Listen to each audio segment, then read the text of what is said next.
In this episode 19 of The Daily Hustle, we are talking about setting up your sales machine, building your three-legged marketing stool so that your business can actually grow, and Marshall actually tries to sell something.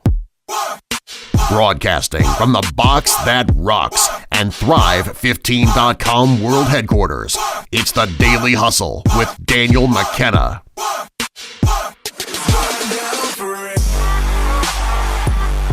What is going on, folks? Welcome into episode 19 of The Daily Hustle. Over there is the saluting Marshall Morris.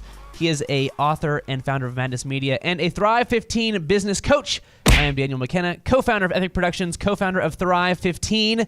And today we are talking about setting up your business to become a big, booming business that isn't reliant just upon you. Isn't reliant just upon you as the guy that can do everything, because that means your business can't get very big. Yeah. Marshall, you work with a lot of different businesses. How often is this an issue where the guy in charge is the guy and he has the skill, he knows how to do it, but it can only go as far as he goes, like his specific level of work, specific level of talent, because there's nothing built outside of that? I would say maybe 75% of the time. 75% of the time. Yeah, 75% of the businesses that right now that we're helping, okay? Yeah. And I would say, a large majority of businesses start off as a self-employment business. And that means that they have created a job for themselves, but they have not figured out yet how to get it to a business in which it is a system producing a product or a service. So let's jump into a mystic statistic, and then I'm going to ask you your opinion on this. This is from Wells Fargo and Gallup polls. It says that today's small business owner works an average of 52 hours a week, with 57% of them working at least 6 days a week, and more than 20% of them working all 7. Now, Marshall, in your 75% average that you guesstimated earlier of the people that are having issues with this, how many of these small business owners do you think are working just in their business 6 or 7 days a week? Thus, they can never work on their business. Thus, they will always be working in their business 6 to 7 days a week. Yeah, I would say these statistics are pretty darn close. I would say the majority of them, I would say about half of them are working those 50 to 60 hours a week. Okay. And they're working in it. That's in it, not on it. Right. Okay. And so they haven't segmented that time aside to be able to work on the business. And that's the big deal here. Yeah. Because if you're talking about wanting to build a big business that A, can make you a lot of money, and B, can offer you a lot more freedom than you previously had, like time freedom, or being able to go on vacation where you want to go, or being able to pay for your kids' stuff where maybe before you couldn't, you got to be able to build outside of just yourself, right? Otherwise, you've created that self-employment for yourself that we've talked about in previous episodes. That's right. Okay, so we are going to be talking today a lot from the book, Start Here. Start Here right over there. Sam, give him a close-up right here. Marshall, you are a co-author of this book. Yeah. The world's best business book, Start Here. Yeah. I'm the tallest author of You're the tallest author of the authors. That's true. Yeah. And this book was basically written from previous experiences that we've had from consulting with hundreds of different clients and kind of putting those patterns together and then distilling them to, like, okay, here's the checklists you need, here's the workflows you need, here's the charts you need to build in your business. It's all in there. Yeah. It's not like my personal, iterations and dreams. It's basically we've taken what works. Yep. We've found the common denominator between a lot of successful businesses. Yeah. And we've put it into a book to create the world's best business book. The world's best business book. Okay.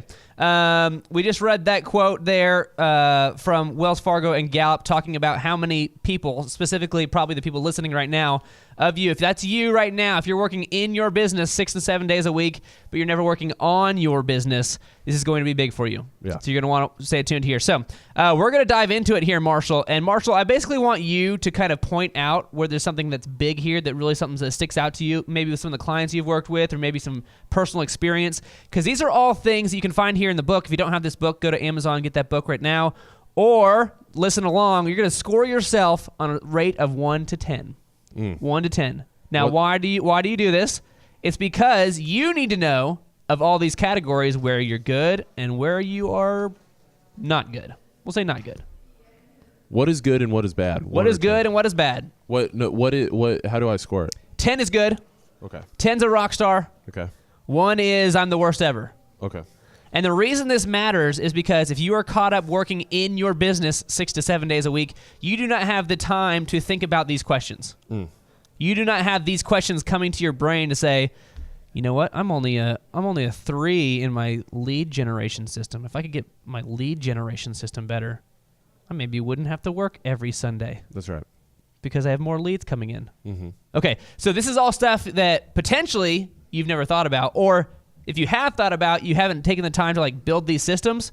So I need you to score yourself at home 1 to 10. 1 to 10 here. Okay, so let's dive into it. There's a bunch of them, Marshall, so I'm going to start rattling through them. Okay. And then I want you to give me any feedback here that you've seen, anything that sticks out to you, okay? Okay. So the first one, scoring yourself 1 to 10. Go ahead and give me a little bit of mojo. We normally ask a question on the show. We're basically trying to answer a lot of questions in this one training. Okay. So give me a little bit of mojo. I got the perfect song. Okay. It's the perfect song. It's the roller skating backwards song. Yep. That's what I call it. That's not how it actually goes. You cannot find it on YouTube by roller skating. Actually, I don't know. Maybe you would. It'd be something similar. Okay, so let's dive into this here. Number 1. The ability to consistently produce a steady volume of leads as opposed to having a ton of leads one month and then 0 leads the next month. So at home, score yourself 1 to 10 on the ability to consistently produce a steady volume of leads. Are you getting enough leads in? Okay. Number 2, step-by-step lead management and organization system your company uses. Oh no, we're already getting into the weeds here. So check this out. So the lead management system is huge. Lead management system's huge because if you're not tracking, I was dealing with a business owner the other day. He was like, yeah, I would say I get to about 80%, but then there's a 20% that I just they drift and I don't follow up with them and therefore I never book them. One of our questions yesterday was she had a 5 sales call system. Yeah. And 300 of her people had received 1 call and 28 of her people have received 0 calls. Yeah. And none of those around 350 people have received more than 1 call. So you got to manage it. And in one of the future episodes, we'll talk about the 3-bin sales system.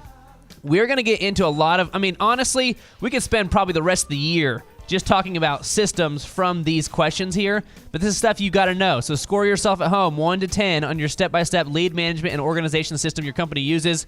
Just in case I'm talking gibberish, if I'm talking Egyptian here, give them an example of a lead management and organization system, Marshall. So is this like, okay, the lead comes in, it goes to this bin, and this bin, this is where we all call from. We're going to call from this bin, okay, call from this bin, okay, first call goes here. How does this all work? Yeah, it's a workflow. So step 1, it comes in. Step 2, it gets printed. Step 3, it goes to this bin. Step 4, it gets called. Step 5, it goes into the appointments bin. Step 6, it gets called for the appointment. Step 7, it gets closed. Step 8, it goes to accounting for payment. And is this all written out somewhere? Yep, Is this all displayed somewhere? Yep. Does everybody know this system? Yep. Or is this just your own personal, well, I got to call back Sam. Sam emailed me. I'm going to call back Sam. Nope. When I get a chance. Nope. It's not that. Nope. Okay. Because we're talking about building systems that create growth in your company so that other people can be doing these things besides just you. That's right. Or perhaps if you already have people doing this besides just you, you need them to do it well in order for your business to grow. Hot sizzle. And you cannot rely on just like one really good dude. Be like, oh man, if Steve ever leaves, we are screwed. Can't do that. Can't do that. Okay, so we're moving on here. Remember, rate yourself here on a scale of 1 to 10 on these items. Number 3, follow-up system to consistently follow up with all inbound and outbound generated leads. These are like gold. You got to do it. You got to follow up with the inbound leads. These are the hot leads. The hot leads. Hot. The DJ business. Yeah. Clay Clark started it, sold it to a good friend of ours, Jason Bailey. Yep. They implemented a follow-up system, and they grew their company just by just adding the follow-up system. Just doing that. They grew their sales this year like 50%. Ba-boom. Because there was an actual like follow-up system. That's awesome. Hot sizzle. That's hot sizzle. Okay, going on the next one. Again, score yourself 1 to 10 here. You need to know these questions. You need to know what you're good at in your business, because whatever you rank yourself in low, those are areas you need to start working on today. Okay, next one. internal lead scoring and rating system to identify which leads are the most important and most likely deals to close, and which leads are the least important and least likely to close. Marshall, why does this matter? Why should I have a system for my leads and how I'm going to score them before I've ever called them? Because you have done the entire painstaking work of calling outbound cold call leads, and so now you got to capitalize on booking them. Otherwise, that time and effort is for nothing. So let's say you sold these taxidermied squirrels. Ooh. Marshall. Yep. You sell these taxidermied squirrels right over there. Yep. It's a good-looking taxidermied squirrel. Thank you. Didn't know if it was real at first, but I'm pretty sure it's real.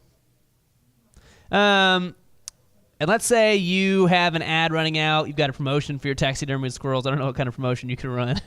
First pause free or something. I don't know how that works. But then those leads start coming in.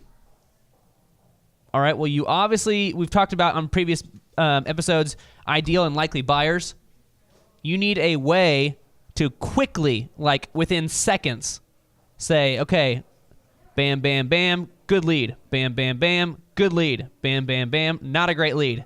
And then call the good leads first. Yep. Right? Because in theory, if you're doing all the marketing stuff right, you're going to be getting more leads than you can currently handle. You need to call the good ones first, the hot ones first. Yes, you're still going to call the ones that don't look like there's gold, because there's probably still some gold there. You're going to call them, but not as soon as... So I'll relate it to the photo company. If we have a lead coming in that says, we've got a June wedding, we're at the Mayo Hotel, swanky place, compared to... We've got a 2019 wedding. We don't have a venue picked out yet. Kind of looking around, wanted to see what you guys did. Which one are we going to call first? The one that's hot. The one that's hot. The one that's at a good venue. The one that has an actual date picked out. The one that we can talk to about our experiences there, as opposed to the person that they've got a date sometime in the future. Maybe. By 2019, maybe things change. Right? They don't have their venue booked. They're not willing to pay me yet. So I'm going to call them later. Also call them, but not as soon as the Mayo ones. So you need to be able to score those leads for you at home on your business so you know which ones to call first to get that money coming in. Okay, coming up here on another one. And we're not even going to go through all of these, honestly. I mean, let's see here. There's how many of these are there, Marshall? 31. 31. There's 31 of these here in the book, which you can score yourself 1 to 10. Is this part of the business evaluation system? Is this part of that? The going through these? Yeah. No. Okay. Well, go ahead and give them at home. What is the business evaluation and why does that matter? So the business evaluation is a complimentary evaluation that we do with people that are interested in business coaching or interested in coming to one of our conference. They actually meet with one of our coaches and we take them through the 13-point business evaluation that essentially scores you on all of the different systems necessary in order for building a business. Okay. And so you can give us a call, fill out a form online, and we'll actually meet with you to talk about your business, including one of the conferences that's coming up. So if you are interested in coming to a conference, we got one coming up on the 20th and 21st of January. Okay. And they could actually fill out a form. They could meet with one of our coaches and see if a conference or business coaching is right for them. The big benefit of doing this, one, is going to give you a lot of stuff to work on. Now, why does that sound like a good thing? Because it's going to be a lot of things that we've proven over the time that this is how this stuff works, and now we're going to start helping you start working on those things. Like before, that's we're just in the survey part. Like you're going to find out real quickly, oh, I'm good at that, not good at that, good at that, not good at that. Number 2 is you'll get a chance to talk to someone like Marshall who deals with businesses just like yours all day, every day, and they're going to have a lot of wisdom to help you out there. So I definitely recommend doing that. Even if you don't want to come out to one of our conferences, show them the conference stuff here real quick, Sam. ThriveTimeShow.com/workshops. Come out to one of those if you want your business to explode in amount of about 16 hours. But let's say you didn't want to do that. Let's say you didn't want to get online and watch the thousands of video trainings that we have. Fine. Fill out a form online, get a free business evaluation, never talk to us again, and it's going to give you a ton of stuff to work on. There you go. There you go. Okay. We're going to keep rolling here through a few more of these. Let's see here. We're going to go on to lead generation system to produce a consistent number of leads each month at predictable cost per acquisition / per lead. Marshall, give the people at home an idea of what it is we're talking about. Yeah, cost of customer acquisition. So specifically, you know how much you're spending per lead. okay? And you have to know this number because otherwise you may be charging less than what it actually costs you to produce that lead. Have you seen this before? Yes. So wait, you've seen smart business owners, hardworking business owners Yes. who are working hard to do what they do. They're passionate Yes. about what they do. Yes. And they're running ads out there. Yes. And the cost of what they're doing and running their ads is actually more than the amount of money they're making from those ads. Yes. So they're working hard and also losing money. Yes. They would have been better to do nothing at all. Yes. And you've seen this before. Yes. Okay. So that lead generation system, the important part about that is that consistent number of leads Yes. at a consistent cost. Yes. Thank you for all your eloquent descriptions over there. Knowing what those numbers are. Do I spend $1 a lead? Do I spend $1,000 a lead? Is it making me money? Do I need to change the way I do my ads? Okay. Current cost per lead, we talked about that. The quality of the inbound leads your team receives are the where you're marketing your company and putting out advertisement. Is the stuff you're getting back, is it good stuff? Where do you rank yourself on that? 1 to 10. 1 to 10, okay? Company's ability to generate leads via search engine optimization. Oh, now we're getting into the nitty-gritty stuff here. There's a whole bunch of them, Marshall. I'm going to hit them rapid fire here. Rapid fire with a bunch of these here. So rate yourselves on a scale of 1 to 10 on each of these items. Each of these items, 1 to 10. You can pause this, rewind it, pause this, rewind it if you need to. On 1 to 10, your ability to generate leads via search engine optimization. That's the Google. Your ability to generate leads from social media. Your ability to generate leads via online retargeted advertising. Retargeted advertising? Oh man, we're going to have another episode about that. There's a lot of people that aren't doing retargeting advertising. We're going to need to talk about that in another episode. Yes. Your ability to generate quality leads from email marketing. Generate quality leads from cold call and call center based marketing. 1 to 10. Generate quality leads from trade shows, from print media, from public relations, from walk-in traffic. Okay, now radio advertising, networking, and the list goes on and on. Okay, now why are we going through all these specifics? Because if you do not know these specifics, if you don't know what you're good at and you don't know what you're bad at, now there's two schools of thought here, Marshall. One is we're good at email marketing. We're bad at social media. Does that mean they should immediately start putting in all their money and time on social media, or does that mean they should focus on email marketing? No. The core concept here is you're going to rate yourself on a scale of 1 to 10, and you may have 1 or 2 that you feel like you're really solid at. But the important thing to understand is you have to have a 3-legged marketing stool. Ooh. You got to have 3 different forms of traffic to your website or traffic of leads, because if somebody kicks out one leg of that stool, okay, then you at least got 2 more supporting that. Give the people at home a description of what you're talking about. First of all, the 3 legs, and then also losing one of those 3 legs. Give me an idea. So, like, give them an example? Yeah, give me an example. Okay, well, I'm going to give you an example of a 1-legged marketing stool. Okay. We have a business that we work with. He operates an online it's an online, he's a reseller for Amazon. He has like an Amazon business. Okay, so check this out. So he sells his products on Amazon. He's really, really good at it. Okay. But what if Amazon, because this would never happen, what if Amazon changed some policies and made it impossible for him to therefore sell on Amazon? Ooh. And this is, he's selling products on Amazon, and they change their policies, or Amazon goes bankrupt. But, like, in no possible world would this ever happen, which they're actually doing right now. They're going bankrupt? They're not going bankrupt. Oh, okay. Changing policies. Changing policies. I thought you knew something I didn't know. They're actually changing policies, make it a little bit more difficult for other people to be selling these products. Really? Yeah. And so for him, he was like, yo, this particularly is my only source of income. Amazon's ability to sell my products and get to the top there. Yeah. And so for him, if they kick that leg of the marketing stool out, then he wouldn't have a business. So he no longer has money to pay for bills. That's right. To feed his family. So we had to create other forms of marketing for him to be able to sell his product. Amazon can't be the only way that he sells his product. Okay. So your three-legged marketing stool to keep your business consistent. It could be made up out of any of these things. It could be social media. It could be email marketing. It could be call centers. It could be networking. It could be referrals from current customers. It could be mailing individual print pieces.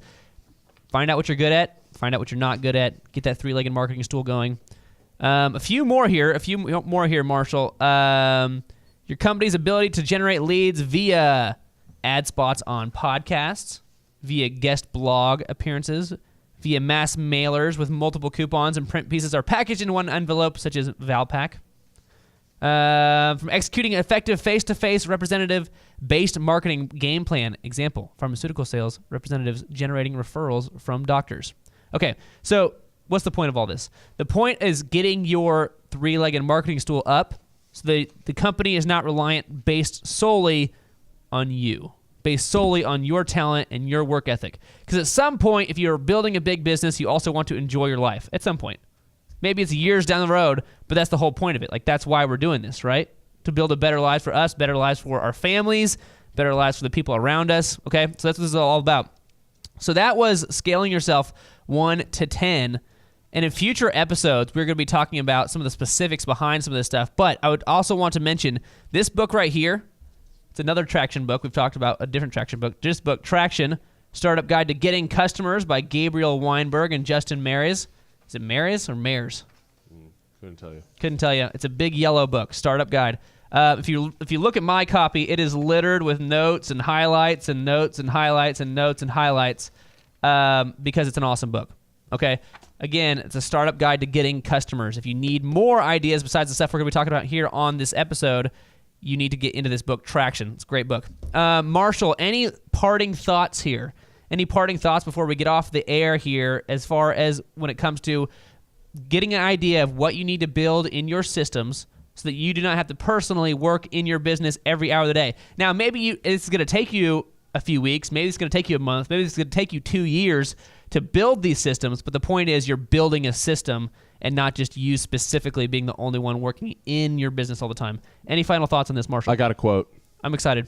Okay. So this quote is by Og Mandino. Ooh, who's that? Who's that, Marshall? Best-selling author of The Greatest Salesman in the World. Great book. And this is what he says. No other trade or profession has more opportunity for one to rise from poverty to great wealth than that of a salesman. Ooh. So literally, if you have the ability to sell things, it does not matter your background. It does not matter where you come from. It does not matter where you start. If you have the ability to sell things, there will always be a position for you. That's so true. People need stuff to sell. There would be no businesses in the world if nobody could sell anything. So are you mentioning that we should get better at sales and then also get better sales systems? Yes. Yes. Is that your definitive answer on this topic? Yep. Okay. Go ahead and hit me with some music here, Marshall, for the daily wins of the week. I would like you to announce this daily wins of the week as if you're really selling me. Like you are the greatest salesman in the world. I want you to sell me the daily wins of the week this time. Yeah, okay. I need to be sold on this daily wins of the week. Okay. Ladies and gentlemen, right now, I want you to ask yourself, what are you missing from this show? Ask yourself, what do you need that would take this up to the next level? Okay, think about that in your mind. What specifically would make this show even greater? Well, let me tell you. Up next, we have the best thing, the thing that really encourages you, the thing that is true, the thing from real life business owners. We got the daily wins of the week. That was good. Yeah? That was impressive. You like that? Yeah, that was good. Yeah, that was one of the better ones. See, I just take the shackles off you of pretending to be other people and just let you sell stuff. Then you'll do just fine. Yeah. It's a blessing and a curse. The daily wins of the week here for this week. I know it's not on your show notes over there, Marshall. Dr. Z's Optometry Clinic. Dr. Zellner, he's the CEO of Thrive 15. He is an entrepreneur trapped in an optometrist's body. He just celebrated 25 years in business at their big location right there off of 71st Memorial. If you're around the Tulsa area, 71st Memorial is like basically the hub of like where the big mall is and a bunch of shopping centers. Huge building right in the middle of it all, which means that he's doing big things. 25 years in business there. Congrats, Dr. Z's. Well done. Well done, Dr. Z's. And also, if you need some glasses, head on down. Zellner and Associates. Glasses. Yeah, it's a good, I like that pump. Marshall's excited. I'm pumped. Marshall's excited. Marshall, what do we have to look forward to next time? What kind of can you look into the future? And we're talking about these systems here because we have all these videos up on Thrive. If you're on Thrive 15, there's literally, I don't know, 20, 30 different videos talking about specific stuff on here, like generating quality leads via online radio, from networking, from referrals from your current customers. We have all this stuff all up on thrive15.com. Yep. Okay. Is there anything you can look forward to in the future with this stuff here? Yeah. How to manage a sales team. Ooh. So you got the systems, then you got to know how to manage the team. And there's a right way to do it and a wrong way to do it. So hopefully you're not doing it the wrong way. So get out there and build your three-legged marketing stool so that you are not currently working in your business 6 or 7 days a week and never on your business. Let's work on your business and grow that thing. For the time being, that's all for now. Over there, Marshall Morris. Over here, Daniel McKenna. Behind the camera is Sam. How's it going, Sam? There you go, Sam. And that has been the Daily Hustle. Boom.